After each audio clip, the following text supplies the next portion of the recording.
நம்ம சீட்ஸ் எல்லாமே நம்ம ஃபோம் போட்டு நம்ம இப்போ வாஷ் பண்ணி க்ளீன் பண்ணிடுவோம். ஓகே. என்ன நம்மளுக்கு வாட்டர் மார்க்ஸோ வேற ஏதாவது கரை இருந்ததுன்னா இதுல நம்மளுக்கு போயிடும். இப்போ பாருங்க, சின்ன சின்ன கரை இருந்தா கூட எல்லாம் போயிடும். ஃபுல்லா வாஷ் பண்ற மாதிரி தான். இந்த ப்ராசஸ்க்கும் ஒரு half an hour to 1 hour இல்ல, நம்ம இன்டீரியர் கிளீன் மொத்த ப்ராசஸ்க்குமே 1.5 ஹவர்ல இருந்து 2 ஹவர் ஆகும். ஓகே, எல்லாமே சேர்த்து. ஓகே.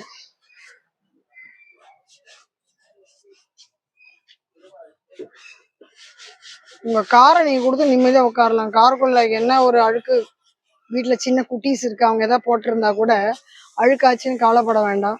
இவங்ககிட்ட கொடுத்து அழகா கிளீனா பண்ணி கொடுத்துருவாங்க. எவ்வளவு அழகா பண்ணுவாங்க பாருங்க. ஸ்ட்ரெயின்ல இருந்து வேற என்ன கரையா இருந்தாலும் எல்லாமே போயிடும்.